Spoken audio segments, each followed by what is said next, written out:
La Primera República Española sería sumamente inestable. Además de la Tercera Guerra Carlista y la Guerra de Cuba, el gobierno tendría que hacer frente a una nueva guerra, la Guerra Cantonal. El gobierno del PRDF duraría tan solo 11 meses, en los que nombraron a 4 presidentes distintos. Tomando la ineficacia del gobierno para hacer frente a las insurrecciones como excusa, el general Pavía da un golpe de Estado en enero de 1874 y entrega el poder al Partido Constitucional, que instaura una dictadura republicana dirigida por Francisco Serrano, en coalición con el Partido Radical y algunos republicanos unitarios durante sus primeros 4 meses. Este gobierno acaba con el golpe de Estado de Martínez Campos, realizado en la Nochevieja de 1874, tras el cual se declara la restauración de la monarquía en la persona de Alfonso XII y se le entrega la presidencia del gobierno a Antonio Cánovas del Castillo. Cánovas buscaría legitimar su poder dándole un carácter institucional al nuevo régimen y, después de consolidar el régimen reaccionario mediante la represión, decide convocar elecciones a Cortes Constituyentes para el 20 de enero de 1876, en las que se elegiría a 391 diputados. Y, a pesar de la oposición del propio Cánovas, se mantendría el sufragio universal para mantener la imagen de institucionalidad. Para presentarse a estas elecciones, Cánovas forma el Partido Liberal Conservador, reuniendo a los alfonsinos del Grupo Conservador de Serrano y a algunos miembros del Partido Moderado. Este partido buscaría la creación de una constitución que revirtiera la mayoría de reformas del sexenio revolucionario, como el sufragio universal o las expropiaciones a la Iglesia. Sin embargo, prometió mantener algunos de los cambios, como la libertad de religión, que llevó a que la Iglesia propugnara la abstención en estas elecciones.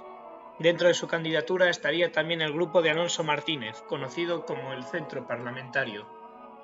El objetivo de mantener algunas reformas fue llegar a un acuerdo con el Partido Constitucional, y se logró.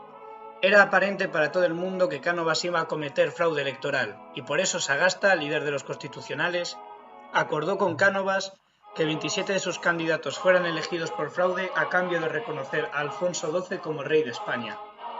Aparte de los dos grandes partidos, se presentaría a estas elecciones los restos del Partido Moderado, que ahora estaba dirigido por Alejandro Pidal Limón, que hizo campaña pidiendo la restitución de la Constitución moderada de 1845, mucho más conservadora que el proyecto propuesto por Cánovas. En cuanto al Partido Radical, este quedó desorganizado tras el golpe de Martínez Campos y no se presentó oficialmente a las elecciones. A pesar de esto, varios miembros del partido se presentarían a estas. Con respecto a los carlistas, estos seguían levantados en armas en el contexto de la Tercera Guerra Carlista y, por tanto, no se presentaron a las elecciones. Por último, el Partido Republicano Democrático Federal propugnaría la abstención al no reconocer al régimen. Sin embargo, un grupo de republicanos dirigidos por el expresidente Emilio Castelar, conocido como los posibilistas por creer posible la colaboración con el régimen a cambio de reformas, forma el Partido Demócrata. Y estos son los resultados. Los conservadores obtienen una mayoría absoluta gracias al fraude y logran 333 escaños. El Partido Constitucional conseguiría 27 escaños gracias al pacto que había hecho con Cánovas. En cuanto al resto de grupos, el Partido Moderado conseguiría 12 escaños. 5 diputados serían de radicales, el Partido Demócrata tendría tan solo un escaño, el del propio Castelar, y los 13 diputados restantes serían independientes. Por último, los 15 diputados puertorriqueños formarían parte del Partido Incondicional y en Cuba no se celebrarían elecciones debido al recrudecimiento de la guerra.